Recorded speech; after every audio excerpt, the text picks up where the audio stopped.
സാധാരണ ആനുകൂല്യം ഇവിടെ തന്നെ എങ്ങാടെങ്കിലും ട്രിപ്പ് പോവാറുണ്ടാ. ഇനി ഒരു ദിവസം കൊണ്ട് വീട്ടിലിരിക്കാൻ പറ്റത്തില്ല. ട്രിപ്പ് പോകാനുള്ള കട്ട മൈൻഡിലാണ്ടാ. രാവിലെ തന്നെ എണീറ്റ് കുഞ്ഞുമറിയത്തിനെ വിളിച്ചെഴുന്നേപ്പിച്ച് നൈറ്റ് ഡ്യൂട്ടി കഴിഞ്ഞ് വന്ന ന്യൂസിന് ഒരു സർപ്രൈസ് ആയിരുന്നു. ഇവിടേക്കാണെന്നൊന്നും പറഞ്ഞില്ല, നേരെ ഒരു ട്രിപ്പ് പോവാന്ന് പറഞ്ഞു. കടല് കണ്ടിട്ട് കുറെ ആളായി, കടല് കാണാൻ ഭയങ്കര ആഗ്രഹമുണ്ടാ. അങ്ങനെ നേരെ പോയത് പോർട്ടിഷിലേക്കാണ്. ഇവിടെ വന്ന് കടൽക്കാറ്റ് അടിച്ചപ്പോഴേക്കും മനസ്സിന് ഭയങ്കര സന്തോഷമായിട്ടാ, ഒരു സെലിബ്രേഷൻ മൂഡ്. ഞങ്ങളങ്ങനെ ഞങ്ങൾക്ക് താമസിക്കാനുള്ള സ്റ്റേ അന്വേഷിച്ചിടങ്ങണ്ട കണ്ടുപിടിച്ചോ.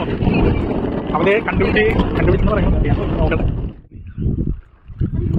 ബീച്ചിലോ സന്തോഷം. നമുക്ക് ഇവിടെ കയറാനായിട്ട് എൻട്രി ചെയ്യാനായിട്ടുള്ള കോഡ് തന്നിട്ടുണ്ടായിരുന്നു. നോർത്തേൺ അയർലൻഡിൽ വന്ന് ഒരുപാട് യാത്രകൾ ചെയ്തപ്പോൾ എനിക്ക് മനസ്സിലായത് ഈ നാടിന്റെ 1% പോലും ഭംഗി ഞാൻ കണ്ടു തീർത്തിട്ടില്ലട്ടോ. ഇനിയും കാണാൻ ഒരുപാടുണ്ട്. എനിക്ക് മനസ്സിലായ ഒരു കാര്യം, നമ്മൾ പോകുന്ന ദൂരമല്ല, നമ്മൾ ഉണ്ടാക്കുന്ന ഓർമ്മകളാണ് യാത്ര.